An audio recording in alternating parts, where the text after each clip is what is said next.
থোকায় থোকায় ঝুলছে সবুজ রঙের সুগন্ধি লেবু। প্রতিটি গাছে ধরেছে 150 থেকে 200টি করে ফল। কিছু গাছে ফলের পাশাপাশি ফুলও রয়েছে। ফুলে ফুলে উঠছে মৌমাছি। বিভিন্ন এলাকা থেকে প্রতিদিন অনেকেই ছুটে আসছেন লেবু বাগান দেখতে। অনেকে বাগানে দাঁড়িয়ে ছবি তুলছেন, আবার অনেকে কম দামে বাড়ির জন্য লেবু কিনে নিয়ে যাচ্ছেন। বীজবিহীন 12 মাসি সুগন্ধি এই লেবু চাষ করে সফলতা পেয়েছেন নোয়াখালীর দ্বীপ উপজেলা হাতিয়ার চরকিং ইউনিয়নের কৃষক খলিলুর রহমান। 10 দিনে বিক্রি করেছেন 25,000 টাকার লেবু। শুধু রমজানেই 1 লাখ টাকার লেবু বিক্রির আশা করছেন তিনি। লেবু চাষে এমন সাফল্য দেখে উৎসাহিত হয়েছেন এলাকার অনেক বেকার তরুণ।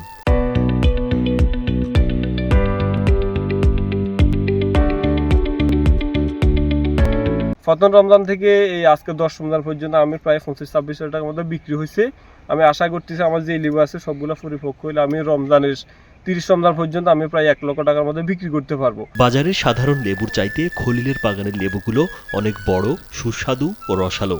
দামেও কম, প্রতি পিস 8 টাকা। তাই ব্যাপারীরা বাগানে এসেই লেবু কিনে নিয়ে যান। চাহিদা অনুসারে আমরা বাজারে লেবু কিনতে গেলে লেবু পাই যে আপনার ছোট ছোট ডেগা ভালো করে এগুলা পরিপূর্ণ হয় নাই। খলিলের বাগানে আসছি আপনার পরিপূর্ণ লেবু নেওয়ার জন্য আর কি। বাজারে যেসব লেবুগুলো পাওয়া যায় ওগুলো তো আসলে রস থাকে না। যেমন আমি কালকে 4টা কিনেছি, কোনো রস পাই নাই। পরে একজন থেকে জানতে পারলাম খলিল ভাইয়ের এখানে লেবু আছে, তার বাগানে আসলাম এবং তার বাগান থেকে সুন্দর সুন্দর খুব লেবুগুলো নিলাম। এগুলোতে অনেক রস রয়েছে। এই লেবুটা আমরা বাজারে নিয়ে বিক্রি করা লাগে না, এখান থেকে পাইকাররা আসে নিয়ে যায়, বহুত দূরে দূরে আসে নিয়ে যায়, এবং খুচরা যাদের 2টা 4টা 5টা লাগে তারাও নিয়ে যায়। খলিলুর রহমান জানান, 3 বছর আগে বাড়ির পাশে 60% পতিত জমিতে বীজবিহীন 12 মাসি সুগন্ধি এ লেবু চাষ শুরু করেন তিনি। বছর শেষে সব গাছে ফলন শুরু হয়। প্রথম বছরেই বিক্রির টাকায় খরচ উঠে যায়। আমি এই লেবু চাষটা শুরু করছি হলো 2022 সালের মাঝামাঝি। 2025 সালে এখন শুরু, 3 বছর রানিং। 3 বছর শেষের দিকে 1-2 মাস পরে 3 বছর হবে। তা আলহামদুলিল্লাহ লেবু চাষ করে চায়না 30 সিডলেস লেবু আমি মোটামুটি ভালো ফলন পাইছি। গত বছর আলহামদুলিল্লাহ বেশ ভালো লাভবান হয়েছি। এই বছর আলহামদুলিল্লাহ সর্বোচ্চ রেট আমি পাইছি। উপজেলা কৃষি কর্মকর্তা আব্দুল বাসেদ সবুজ জানান, কৃষক খলিলুর রহমানকে সব ধরনের সহযোগিতা করা হচ্ছে। পাশাপাশি লেবু চাষে চাষিদের উদ্বুদ্ধ করতে প্রতিনিয়ত পরামর্শ দেওয়া হচ্ছে বলে জানান এই কর্মকর্তা। কৃষি বিভাগ থেকে সার্বিক সহযোগিতা করতেছে।